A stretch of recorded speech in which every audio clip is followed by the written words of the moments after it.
Number 11 Odiorne, एक आकार बदलने वाला जो किसी भी पशु में बदल सकता है और हत्या में माहिर है। ओडियन केरल की आत्मा है।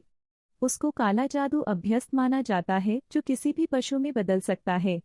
वह खुद को एक तीखे तेल से ढक लेता है जो बच्चे के रक्त से बनाया गया है और फिर रात में अपने शिकार की पीछा करता है। ओडियन के एक भी स्पर्श से तत्काल मौत हो सकती है। नंबर 10 यक्षिणी, पेड़ के शीर्ष पर मर्दों को आकर्षित करता है और उन्हें मारकर उनका खून पीता है। यक्षिणी केरल में सबसे बदनाम भूत है। माना जाता है कि यह एक खूबसूरत महिला थी जिसकी एक हिंसक मौत हुई थी। वह ऊंचे ताड़ के पेड़ों पर रहती है, एक सुंदर महिला के रूप में बदलती है और मर्दों को अपने सुरीली आवाज में आकर्षित करती है जहां वह उनका खून पीती है।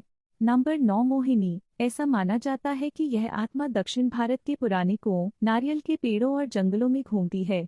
ऐसा कहा जाता है कि यह एक महिला की आत्मा है जिसने प्यार को जाने बिना ही खुद को मार डाला। नंबर 9 बोबा, बंगाली संस्कृति में बोबा एक दुष्ट आत्मा है जो पीठ के बल सो रहे लोगों पर हमला करती है।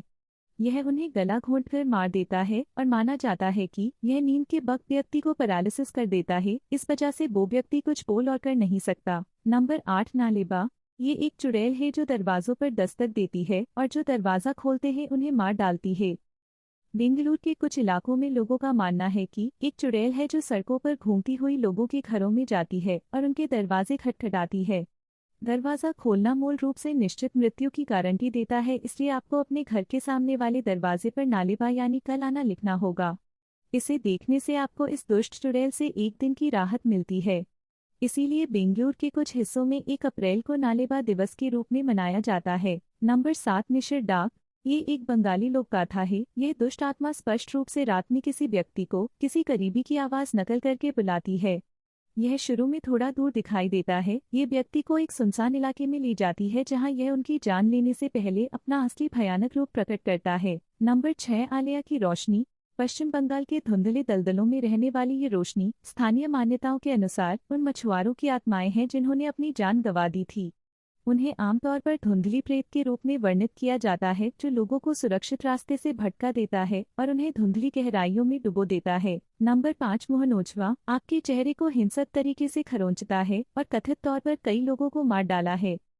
मोहनोजवा का शाब्दिक अर्थ है एक ऐसा प्राणी जो अपने शिकार के चेहरे को हिंसक तरीके से खरोंचता है। 2000 के दशक की शुरुआत में मोहनोजवा बेवजह कानपुर के शहरी लोगों के बीच सबसे अधिक चर्चित घटना बन गई। यह अफवाह थी कि यह रात के अंधेरे में अपने शिकार पर हमला करता है, आपके चेहरे पर कूदता है और पहचान के किसी भी निशान को खरोंच देता है। कथित तौर पर फेस स्क्रैचर ने 7 लोगों की जान ले ली और कई अन्य को घायल कर दिया। आगे जाने से पहले मेरी अब सबसे रिक्वेस्ट है कि आप हमारे चैनल को सब्सक्राइब कीजिए प्लीज। नंबर 4 डामोरी, तांत्रिक प्रथाएं और काला जादू सदियों से ग्रामीण बंगाल में बहुत लोकप्रिय रहा है। बंगाल के ग्रामीण लोग तंत्र मंत्र के शौकीन, तांत्रिक तरीकों और काला जादू सीखने के लिए असम में कामरूप कामाख्या की यात्रा करते थे। तांत्रिक दर्शन में यदि किसी को भूत डामोर के माध्यम से तपस्वी खोज और पूजा में संलग्न होना होता था तो आह्वान किया गया डामोरी उनके सामने प्रकट होता था और उनकी सेवा करता था।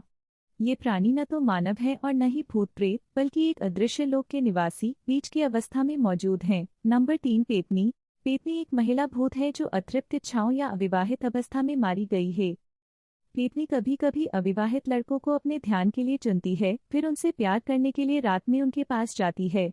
यदि वह लड़के को अकेला नहीं छोड़ती है तो वह तब तक कमजोर होता जाएगा जब तक कि वह उससे जुड़ने के लिए मर न जाए। नंबर 2 डिजिन, बंगाल के मुस्लिम समुदाय में अक्सर जिन्नों को किसी भी अलौकिक, भूतिया और राक्षसी घटना के लिए दोषी ठहराया जाता है। जिन परोपकारी या दुष्ट दोनों हो सकते हैं। दुष्ट जिन मानव आवासों, शौचालयों, झीलों, कब्रिस्तानों, मुर्दाघरों, अस्पतालों और यहाँ तक कि जंगल में भी अपना डेरा जमा सकते हैं। नंबर 1 मेछो भूत, कहा जाता है कि इन आत्माओं को मछली का स्वाद पसंद है, इसलिए इनका नाम मेछो है जो माछ शब्द से आया है जिसका अर्थ है मछली। मेछो भूत आमतौर पर बहुत सारी मछलियों वाले गांव के तालाबों या झीलों के पास रहता है। लोक कथाओं में ये आत्माएं मछुआरों या अकेले यात्रियों को नाक के स्वर में मछली देने के लिए प्रेरित करती हैं। यदि व्यक्ति मेछो भूत को मछली देने से मना करता है तो वे उसे नुकसान पहुंचाने की धमकी देते हैं। कभी कभी वे गांव के घरों की रसोई से या मछुआरों की नावों से मछलियां भी चुरा लेते हैं।